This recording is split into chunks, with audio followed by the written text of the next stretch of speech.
everyone, welcome back to our channel Manjula Nirupam. ఈ రోజు ఏ video చేయబోతున్నాను అంటే వీడియో స్టార్ట్ చేస్తున్నాను, నువ్వేం ఆలోచిస్తున్నావు? 2898 గురించి ఆలోచిస్తున్నాను. కల్కి మూవీనా? యా, కల్కి 2898 లో ప్రాబ్లమ్స్ వస్తాయని చెప్పాడు. బా, ఇప్పుడు అదెందుకు? నీళ్లు లేవు, తిండి సరిగ్గా లేదు, ఫర్టైల్ విమెన్ దొరకట్లేదు, ఎన్ని ప్రాబ్లమ్స్ ఉన్నాయి కదా అప్పుడు. కానీ ఇక్కడ గమనించాల్సింది ఏంటంటే వాళ్ళు చెప్పిన ప్రాబ్లమ్స్ అన్ని మనకి 2024లోనే వచ్చేసినాయి. సరే, నీళ్ల గురించి తిండి గురించి పక్కన పెడితే ఫర్టిలిటీ విమెన్ అంటే ఆడవాళ్ళు ఫర్టైల్ గా ఉండటం అనేది ఇప్పుడే తగ్గిపోయింది. గమనించావా? అవును, నిజమే, తెలుసు. చాలా చాలా అంటే తగ్గిపోయింది. నాకు తెలిసిన డాక్టర్ అని చెప్పాను కదా, కుక్కట్పల్లిలో మైత్రిశ్రీ ఫర్టిలిటీ సెంటర్ అని వాళ్ళది ఫర్టిలిటీ సెంటర్ ఉంది.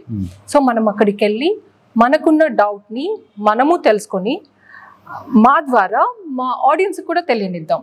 వాళ్ళకి ఎంతో హెల్ప్ చేసినట్టు అవుతుంది కదా. ఏమంటావు? ఎందుకు లేట్ అంటాను. ఓకే, పదండి వెళ్ళిపోదాం అయితే.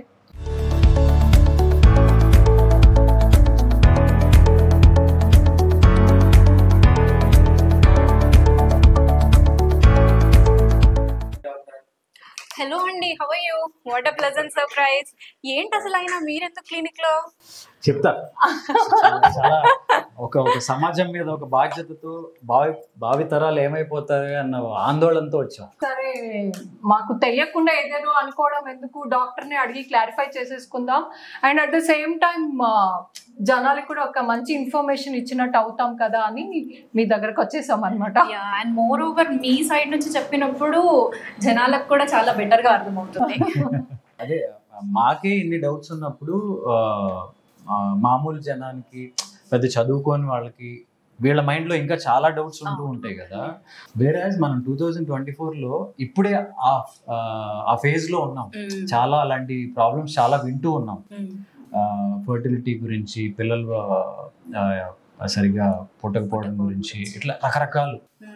అసలు ఎందుకు అంత అలాంటి సిచ్యువేషన్ మనం ఎందుకు ఫేస్ చేస్తున్నాం? మనము బేసికలీ అది చూసుకుంటే మన పేరెంట్స్ ఉన్న ఎన్వైరన్మెంట్ అనేది మనం లేవు. ఆల్మోస్ట్ లైక్ ఒక 20-30 ఇయర్స్ ముందు ఎన్వైరన్మెంట్ ఎలా ఉందో ఇప్పుడు అస్సలు అలా లేదు. మనం బేసిక్గా అసలు రోడ్ పైన వెళ్తున్నా కానీ so much of pollution, and మనం తీసుకునే ఫుడ్లో కూడా ఎన్నో పొల్యూటెంట్స్ అనేవి ఉంటున్నాయి. మనం ఎంతైనా ఆర్గానిక్ అని తీసుకుంటున్నాం కానీ ఎంత మటుకు అది ఆర్గానిక్ అనేది మనకు తెలియదు. బట్ ఆ ట్యాగ్ చూసి మాత్రం ఓకే ఆర్గానిక్ అన్నట్టుగా మనం కొనేస్తాం అవి. అదొక సాటిస్ఫాక్షన్. ఆ చిన్న చిన్న వస్తువులలోనే ఇంత మనకి పొల్యూషన్ ఇవన్నీ ఉంటున్నప్పుడు సో ఆబ్వియస్ గా మన ఫర్టిలిటీ పొటెన్షియల్ అనేది కూడా తగ్గిపోతుంది.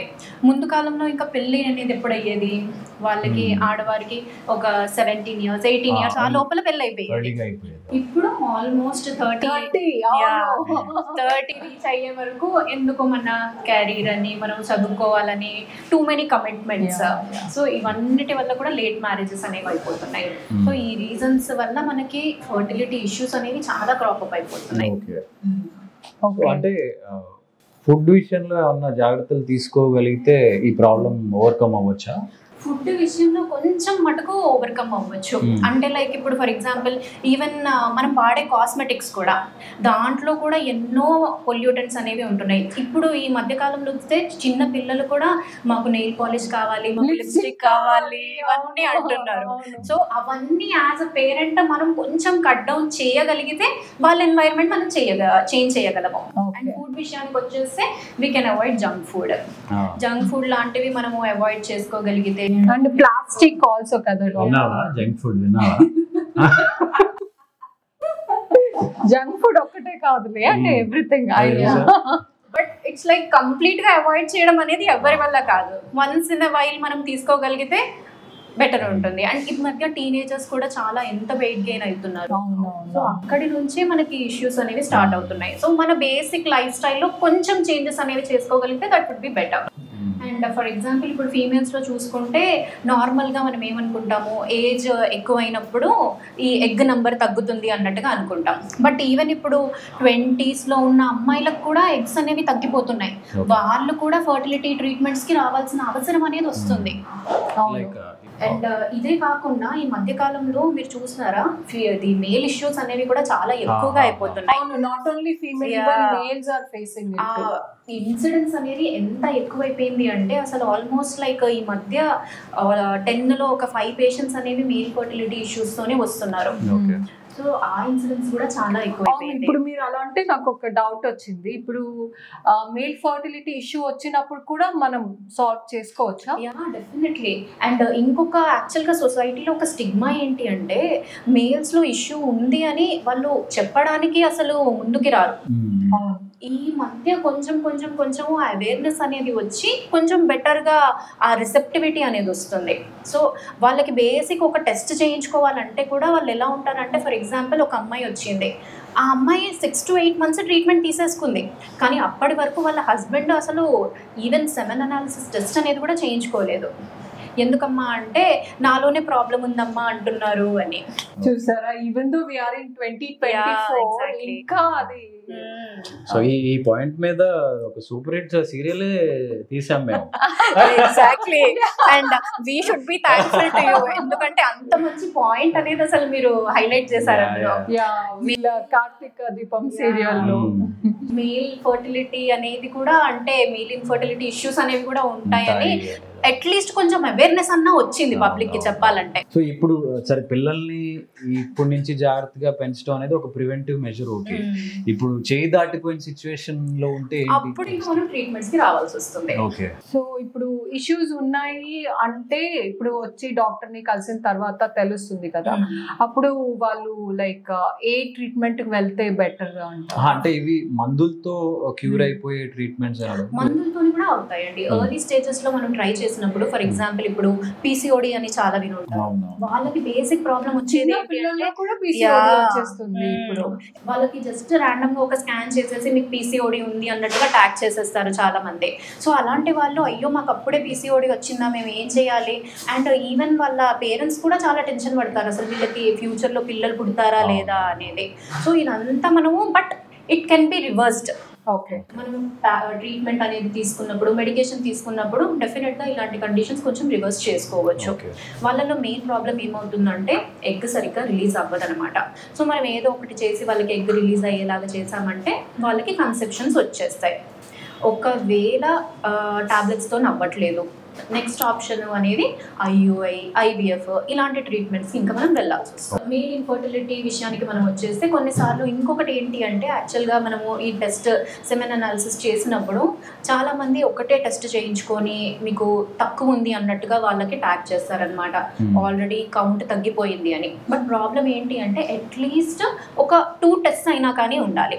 1 month డ్యూరేషన్లో 2 టెస్ట్లు అయినా కానీ వాళ్ళు చేయించుకొని ఉండాలి. అలా చేయించుకొని ఉంటే అప్పుడు మనం ఒక కన్క్లూజన్కి రావచ్చు, ఓకే వీళ్ళకి ప్రాబ్లం ఉంది అని. ఓకే, సో వాళ్ళల్లో ఏంటి అంటే, ఫర్ ఎగ్జాంపుల్ ఇన్ఫెక్షన్స్ అన్నా కానీ అలాంటివి ఏమన్నా ఉంటే మనం అనుకున్నట్టుగా మందులతోటి వాళ్ళది క్యూర్ అవుతాయి. అలాంటి ఇష్యూస్ కాకుండా ఇంకేమన్నా వారికోసిల్ లోకల్ ఇష్యూస్ ఉంటాయి, వాటికి సర్జరీస్ చేసి వాటిని క్యూర్ చేసుకోవచ్చు. ఇంకా అలాంటివి కాకుండా ఏమైనా ఫర్టిలిటీ ఇష్యూస్ ఉన్నాయి అలాంటివి అంటేనేమో మనం ఇంకా ట్రీట్మెంట్స్ కి వెళ్లాల్సి వస్తుంది. ట్రీట్మెంట్స్ ఎలా? ఈ ట్రీట్మెంట్స్ లో మెయిన్ గా మనకున్న ట్రీట్మెంట్స్ అంటే యాక్చువల్ గా ఒకటి IUI అనే ట్రీట్మెంట్, ఇంకొకటి IVF అనే ట్రీట్మెంట్. రెండుకి డిఫరెన్స్ ఏంటి? యాక్చువల్ గా వినడానికి 2 సిమిలర్ గా అనిపిస్తాయి, but there is a lot of difference. IUIలో అంటే అది ఒక బేసిక్ చిన్న ట్రీట్మెంట్, అంటే ఇంట్రాయూట్రైన్ ఇన్సెమినేషన్, అంటే ఈ గర్భాశయం లోపలికి మనము వీర్య కణాలను అనేది పంపిస్తాం అనమాట. That is IUI. ఓకే, అంతే. ఇంకా దాని తర్వాత లోపలంతా జరిగేదంతా న్యాచురల్ గా అదే జరగాలి. జస్ట్ బైపాసింగ్, కొంచెం లోపలికి వెళ్ళి దాంట్లో ఎక్కువ నంబర్ ఆఫ్ స్పర్మ్స్ అనేవి ఇంజెక్ట్ చేస్తున్నాం IUIలో. ఓకే, అండ్ IVF లో అంటే మనం చేసేదంతా మాక్సిమం బయట చేస్తాం. అంటే ఇప్పుడు ఆడవారికి ఎగ్స్ అనేది బయటికి కలెక్ట్ చేసుకొని స్పర్మ్స్ బయటనే కలిపేసి ఆ ఎంబ్రియో, ఆ బేబీని, చిన్న బేబీని అనేది మనం గర్భాశయం లోపలికి ట్రాన్స్ఫర్ చేస్తాం. సో ఆ బేసిక్ డిఫరెన్స్ ఏంటంటేనేమో IUIలో మనము ట్రాన్స్ఫర్ చేసేది స్పర్మ్స్ ని, IVF లోనేమో ఆ బేబీని అనేది ట్రాన్స్ఫర్ చేస్తున్నాము. సో వినడానికి మనకు సిమిలర్ గా అనిపించినా కానీ అంత డిఫరెన్స్ అనేది ఉంది.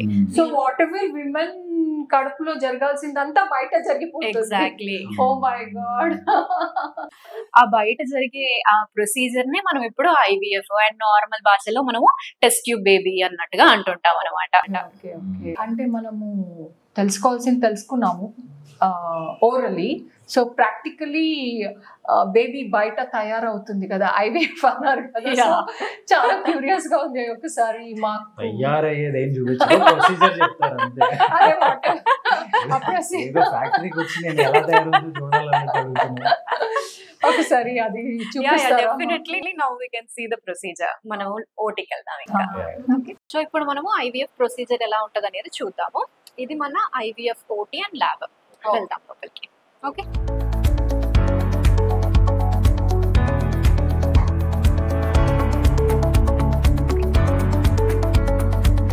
లేడీకి ఎగ్స్ అనేవి పిక్ చేసుకుంటాము. సో ఇది ఏదైతే మనం చూస్తున్నామో ఇది నీడిల్ అనమాట. దీని నుంచి మనం కింద నుంచి లోపలికి వెళ్ళి తన ఎగ్స్ అనేవి బయటికి తీసుకుంటాము. ఆ ప్రొసీజర్ ఎలా ఉంటుందనేది మనం స్క్రీన్ లో చూద్దాము.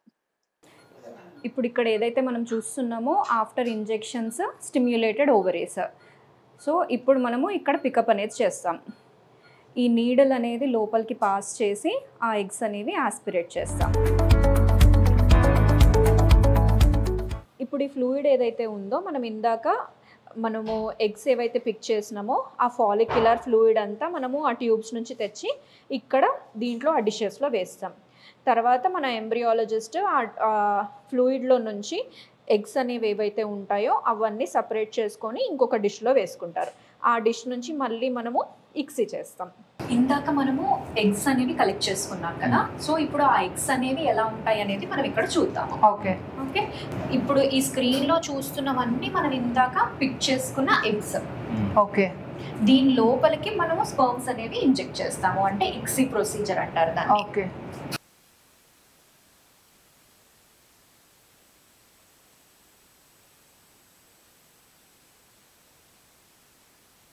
ఇది మన ఇక్సీ మెషిన్. ఇక్సీ మెషిన్ లో మనం ఏం చేస్తామంటే ఎగ్ పట్టుకొని ఇంజెక్ట్ చేసే మెషిన్ అనమాట ఇది.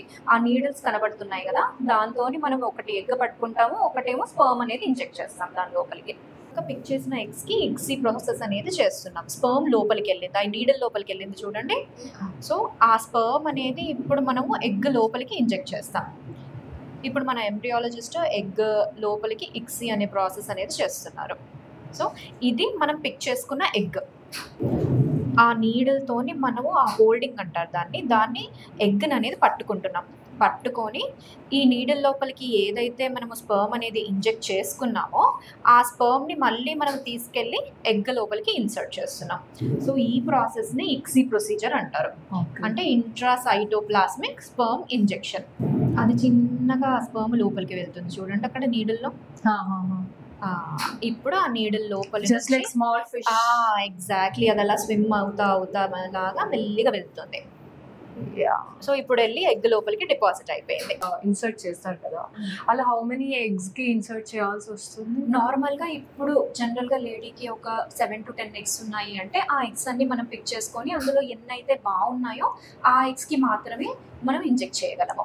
సో అలా ఇప్పుడు తనకి ఒక 8 ఎగ్స్ అనేవి వచ్చాయి. ఆ 8 ఎగ్స్ లోపలికి మనం హెల్దీ స్పర్మ్స్ అనేవి సెలెక్ట్ చేసుకొని వాటిని మనం ఎగ్ లోపలికి ఇంజెక్ట్ చేసాము. సో ఇది ఇక్సీ ప్రొసీజర్. ఇది అయిన తర్వాత దీన్ని మనం ఏం చేస్తాం అనేది నెక్స్ట్ చూద్దాం. ఇందాక మనం ఏవైతే ఎగ్స్ అనేవి ఇక్సీ చేసామో వాటిని మనము ఈ ఇంక్యుబేటర్ లో పెడతాము. సో ఇది జస్ట్ లైక్ లేడీ గర్భాశయం లాగా. గర్భాశయంలో ఏదైతే జరుగుతుందో ఇది మనకు ఆ పని చేసి పెడుతుంది. ఓకే. అడ్వాన్స్డ్ గా ఆర్టిఫిషియల్ ఇంటెలిజెన్స్ అన్నట్టు. ఎగ్జాక్ట్లీ. అంతే. ఎన్ని రోజులు పెట్టాలి? యూజువల్ గా మనం ఎంబ్రియోస్ అనేవి 3 to 5 days మధ్యలో పెడతామంటే మనం ఇప్పుడు ఆ ఎంబ్రియో అనేది 5th day వరకు అనేది బ్లాస్టోసిస్ట్ అంటాం. దాని తర్వాత ఇన్ కేస్ మనకు ట్రాన్స్ఫర్ ప్లాన్ ఉందంటే మళ్ళీ గర్భాశయం లోపలికి ట్రాన్స్ఫర్ చేస్తాం. ట్రాన్స్ఫర్ చేయడం లేదు అంటే వాటిని మళ్ళీ ఫ్రీజ్ చేసుకుంటాము. ఓకే. ఇది ఏదైతే ఇంక్యుబేటరో అలాగే సేమ్ ఈ రెండు కూడా అలాంటి ఇంక్యుబేటర్సే. ఇవి దానికన్నా ఇంకా కొంచెం advanced. Okay. And one more doubt doctor, ఇప్పుడు చాలా మంది ఇప్పుడు సైన్స్ ఎంత అడ్వాన్స్ అయింది అంటే ఇప్పుడు నాకు ఎగ్ ప్రొడక్షన్ చాలా బాగుంది, but I don't want to conceive. ఫ్యూచర్లో ఒక 3-4 years తర్వాత నేను కన్సీవ్ అవ్వాలనుకుంటాను. అప్పటికి నాకు ఎగ్స్ ఇన్ని ఉంటాయో లేవో, నేను స్టోర్ చేసుకోవాలి. సో అలా కూడా చేసుకోవచ్చు. డెఫినెట్ గా ఆప్షన్ అనేది ఉందండి. దాన్నే మనము ఎగ్ ఫ్రీజింగ్ అంటాం అనమాట, oocyte ఫ్రీజింగ్. సో ఆ లేడీకి ఈవెన్ మ్యారేజ్ కాకముందు కూడా ఇఫ్ ఫర్ ఎగ్జాంపుల్ ఏమన్నా క్యాన్సర్ అలా ఏమైనా ట్రీట్మెంట్స్ కి వెళ్ళాలి అని అనుకుంటుంటే వాళ్ళకి రేడియేషన్ ఇచ్చినప్పుడు oocytes డ్యామేజ్ అవుతాయి. సో అలాంటి వాళ్ళకి మనము ముందుగానే oocytes అనేవి పిక్ చేసుకుంటాం, చేసుకొని వాటిని ఫ్రీజ్ చేసుకుంటాం. మళ్ళీ లేటర్ వాళ్ళకి పెళ్ళైన తర్వాతనైనా కానీ ఆర్ఎల్స్ పెళ్ళి అయిపోయింది అంటే ఎంబ్రియో ఫ్రీజింగ్ కి వెళ్దాం, పెళ్లి కాలేదంటేనేమో oocyte ఫ్రీజింగ్ అనేది చేసుకుంటాం. అలా మనము ఎన్ని ఇయర్స్ అయినా కానీ పెట్టుకోవచ్చు, ఎన్ని ఇయర్స్ అయినా పెట్టుకోవచ్చు. మనం పెట్టేది ఆ -degree టెంపరేచర్ లో ఉంటుంది. సో దాంట్లో మనము స్టోర్ చేసుకుంటాం. ఓకే. ఈ ఫెసిలిటీ ఇప్పుడే వచ్చిందా లేదా చాలా ఇయర్స్ నుంచి ఉందండి. ఆల్మోస్ట్ లైక్ మనకి ఎప్పుడైతే IVF అనేది స్టార్ట్ అయ్యిందో అప్పటి నుంచి చేస్తున్నాం. బట్ oocyte ఫ్రీజింగ్ అనేది మాత్రం స్టార్టింగ్ నుంచి లేదు. అది one of the latest development. ఇప్పుడు మనం ఇది ఏదైతే చూస్తున్నామో దీన్ని క్రయోక్యాన్ అంటాము. ఎంబ్రియోస్ అనేవి మనం దీంట్లోనే ఫ్రీజ్ చేస్తాము. ఇది ఇలా మనం ఒక్కొక్క దానికి లేబులింగ్ ఇస్తాము. లేబులింగ్ ఇస్తే పర్ఫెక్ట్ గా మళ్ళీ మనం అదే పేషెంట్ కి అనేది ప్రాపర్ గా ఆ నేమ్స్ తోని చూసుకొని మళ్ళీ ట్రాన్స్ఫర్ అనేది చేయాలి. ఇప్పుడు స్క్రీన్ లో మనం ఏదైతే చూస్తున్నామో అది మనము ఇక్సీ చేసిన తర్వాత Day 5 స్టేజ్కి వచ్చిన బ్లాస్టోసిస్ట్. ఇవి యాక్చువల్ గా ఈ బ్లాస్టోసిస్ట్ అనేది బెస్ట్ గ్రేడ్ ఎంబ్రియోస్ అనమాట. వీటిని మనం ఎంబ్రియోస్ అనేది గర్భాశయంలోకి ట్రాన్స్ఫర్ చేసుకుంటే మనకి హైయెస్ట్ సక్సెస్ రేట్ అనేది ఉంటుంది. సో ఇది మన IVF లో లాస్ట్ ప్రాసెస్, అన్నిటికన్నా most important procedure embryo transfer. మనం ఇందాక ఏదైతే ఎంబ్రియో బ్లాస్టోసిస్ట్ అనేది చూసామో ఆ ఎంబ్రియో అనేది ఇప్పుడు తనకి ట్రాన్స్ఫర్ చేస్తున్నాం. ఓకే. ఈ క్యాథెటర్ అనేది మనం యూట్రస్ లోపలికి పెట్టి దానిలో నుంచి మనం ఎంబ్రియోస్ అనేది తన గర్భాశయం లోపలికి పంపిస్తాం. ఇది స్క్రీన్ లో మీకు కనబడుతుంది కదా, మనం వైట్ గా లోపలికి అనేది ఎంటర్ అవుతున్నామో అది మన క్యాథెటర్ అనమాట. సో దీని లోపలి నుంచి మనం ఇప్పుడు ఎంబ్రియోస్ అనేవి గర్భాశయం లోపలికి ట్రాన్స్ఫర్ చేస్తాము. అక్కడ ఏదైతే వైట్ డాట్ అనేది కనబడుతుందో ఇప్పుడు అవి మనం ట్రాన్స్ఫర్ చేసిన ఎంబ్రియోస్. ఇప్పుడు మనం ఓటీలో మొత్తం IVF ప్రొసీజర్ అంతా కంప్లీట్ గా చూసాం. మీకు ఎలా అనిపించింది మీ ఎక్స్పీరియన్స్? యాక్చువల్లీ మిరాకిల్స్ అని చెప్పొచ్చు. And at the same time like you know నిజంగా డాక్టర్స్ దేవుడు అని ఇందుకే చెప్తారు అనుకుంటా. యునో ఒక లైఫ్ ని ఇలా చేయడం అనేది నిజంగా గ్రేట్. అంటే అదే వచ్చిన ఒక డిఫెక్ట్ ని, ఒక లోపాన్ని అలాగే వదిలేకుండా దానికి ఒక సొల్యూషన్ కనుక్కుని మళ్ళీ వాళ్ళకి ఒక వరం ప్రసాదించినట్టు యాక్చువల్లీ.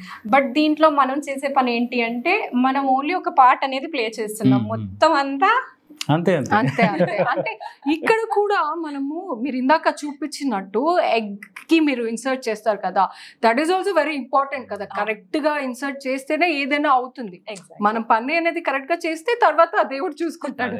రామాయణంలో ఉడత సాయం చేసినట్టు ఇలా దేవుడికి క్రియేషన్ కి మీరు okay. And one more doubt ఏంటంటే ఇప్పుడు చాలా మందికి IVF అంటేనే అరే అది ఆర్టిఫిషియల్ గా కదా, టెస్ట్ ట్యూబ్ కదా, సో పిల్లలు ఎలా పుడతారో, మంచిగా ఉంటారో లేదో, ఏదైనా ప్రాబ్లమ్స్ ఉంటాయా, ఇలా రకరకాల క్వశ్చన్స్ వస్తూ ఉంటాయి కదా. సో మీరేమంటారు? IVF ద్వారా పుట్టిన బేబీస్ నార్మల్ ప్రెగ్నెన్సీ ద్వారా ఎలా అయితే ఉంటారో వాళ్ళలాగే హెల్దీగా ఉంటారు, ఎటువంటి సమస్యలు అనేవి ఏవి ఉండవు. అండ్ ఇంకొకటి చాలా మంది అనుకునేది ఏంటి అంటే టెస్ట్ ట్యూబ్ బేబీ అంటే అదేదో ఒక పెద్ద టెస్ట్ ట్యూబ్ లో బేబీ రెడీ అయిపోతుంది, పెద్ద పెద్ద బేబీలను లోపల పెట్టేస్తారు ఆర్ మనకి ఇట్లా బేబీ ఇచ్చేస్తారు అన్నట్టుగా అనుకుంటుంటారు అనమాట. సో మనకి అట్లీస్ట్ మనం ఈ వీడియో ద్వారా మనకి టెస్ట్ ట్యూబ్ బేబీ అంటే ఏంటనేది చూపించగలుగుతున్నాం. కూడా ఒక న్యాచురల్ ప్రాసెస్. అదే విత్తనాలు నాటడం ఒక పద్ధతి, అది కొంచెం మొలక వచ్చిన తర్వాత మొలకలతో నాటడం ఇప్పుడు మనం చేసే పద్ధతి అనేది ఆ మొలకలు పెట్టినట్టుగా. మిగతాదంతా natural process. And even summer లో కూడా IVF కి వెళ్ళకూడదు అన్నట్టు చాలా మంది చెప్తూ ఉంటారు. యాక్చువల్ గా సమ్మర్ లో చేసుకోవడానికి చాలా భయపడుతుంటారు అనమాట. ఇనీషియల్ గా ఎప్పుడైతే IVF స్టార్ట్ అయ్యిందో అప్పుడు మనకి ఇంత ఫ్రీజింగ్ టెక్నిక్స్ అనేవి అప్పుడు అంత ఇదిగా లేవు. బట్ ఇప్పుడు మనకి మనకి అడ్వాన్స్డ్ టెక్నాలజీతోని కంప్లీట్ గా ఇప్పుడు మీరు చూసారు కదా, ల్యాబ్ అనేది మొత్తం ఐసోలేట్ అయ్యి ఉంది, బయట కండిషన్స్ తోని అస్సలు ఇన్ఫ్లుయెన్స్ అవ్వదు. సో సమ్మర్ అయినా వింటర్ అయినా ఎటువంటి సీజన్ లోనైనా కానీ మనం ప్రాసెస్ అనేది చేయించుకోవచ్చు. ఇప్పుడు చాలా మంది అయ్యో IVF కి వెళ్తే ట్విన్స్ ట్రిప్లెట్స్ ఇలా పుడతారు, మాకు ఒక్కరే చాలు, సో అందుకు కూడా చాలా మంది భయపడుతూ ఉంటారు కదా రావడానికి. సో దానికి ఏం చెప్తారు? దానికి మనకు ఆప్షన్స్ ఉంటాయండి. ఓన్లీ వాళ్ళకి జస్ట్ 1 బేబీయే కావాలి అంటే సింగిల్ ఎంబ్రియో అనేది కూడా ట్రాన్స్ఫర్ చేసుకోవచ్చు. వాళ్ళకి బెస్ట్ గ్రేడ్ ఉంది అంటే ఈవెన్ 1 ఎంబ్రియో అనేది కూడా మనకి ట్రాన్స్ఫర్ చేస్తే సరిపోతుంది. ఇన్ కేస్ ఎంబ్రియోస్ అనేవి కొంచెం యావరేజ్ గా ఉన్నాయి అంటే అలాంటి కేసెస్ లో మనము 2 ఎంబ్రియోస్ అనేవి ట్రాన్స్ఫర్ చేస్తాము. ఇప్పుడు లోపలికి వెళ్ళి 2 కూడా అతుక్కునే ఛాన్సెస్ అనేవి ఉంటాయి. సో ఈ కారణం వల్లనే మనకు న్యాచురల్ కన్సెప్షన్ కన్నా IVF లో అనేది ట్విన్ ప్రెగ్నెన్సీస్ అనేది కొంచెం ఎక్కువగా చూస్తుంటాం. Okay, good. అండ్ ఇది చాలా కాస్ట్లీ ప్రాసెస్ అని only above middle class high range వాళ్ళు మాత్రమే ఇది ఆప్ట్ చేసుకోగలరు అనేది ఒకటి ఉంది. అంటే మరి middle class below middle class వాళ్ళ పరిస్థితి బేసికల్లీ ఏమవుతుందంటే అండి, ఇది ఎలా అంటే ఇప్పుడు ప్రెగ్నెన్సీ అనేది ఒక ఎమర్జెన్సీ కాదు. అది మనము డెస్పరేట్ గా మనం కావాలి అంటే వెళ్ళి చేయించుకుంటాం. అదే ఇప్పుడు ఫర్ ఎగ్జాంపుల్ ఒక పర్సన్ కి హార్ట్ అటాక్ వచ్చిందంటే ఇది కాస్ట్లీయా ఇది కాదా అన్నట్టు అనుకుంటారా? లేదు కదా, అది ఎంత ఖర్చు అయినా వెళ్ళి చేయించుకుంటారు. సో ఇది మనకి ఎలా అయినా కావాలి అంటే ఈవెన్ నార్మల్ పీపుల్ కూడా ఎఫర్ట్ చేసుకునే ప్రైజెస్ లోనే ఉంటుంది. అది ఓన్లీ మనకు అప్పుడు చేయించుకోవాలన్న తాపత్రయం అనేది ఉండాలి. ఓకే ఓకే, కరెక్ట్ గా చెప్పారు. Correct, best example.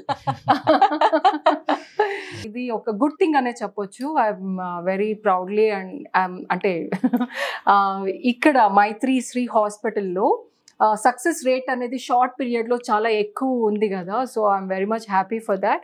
సో దాని గురించి ఏదైనా కొంచెం సీక్రెట్ ఆఫ్ యువర్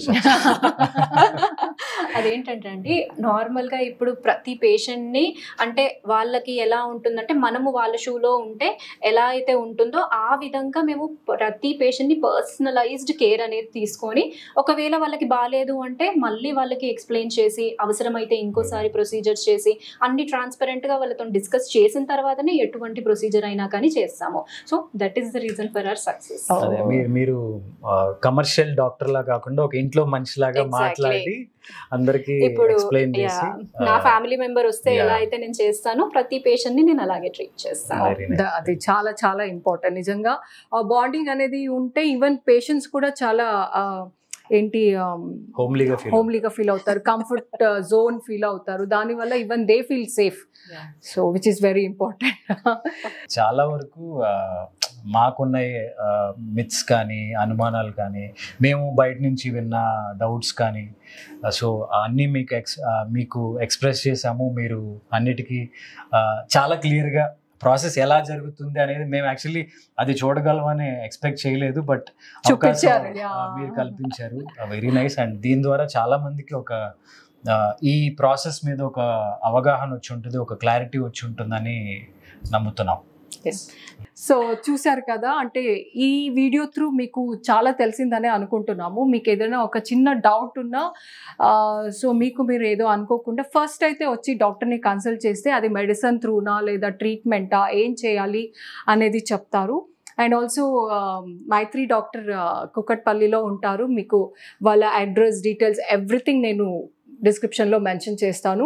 మీరు కూడా పర్సనల్గా వచ్చి కలవచ్చు, ఫోన్ చేసి అపాయింట్మెంట్ తీసుకోవచ్చు. ఈ వీడియో మీ అందరికీ హెల్ప్ అయింది, యూజ్ అయింది అనుకుని ఈ వీడియో ఇక్కడికి క్లోజ్ చేస్తున్నాము. Thank you so much. Keep supporting us, keep loving us. Do subscribe to Manjula Nirupam. Love you all.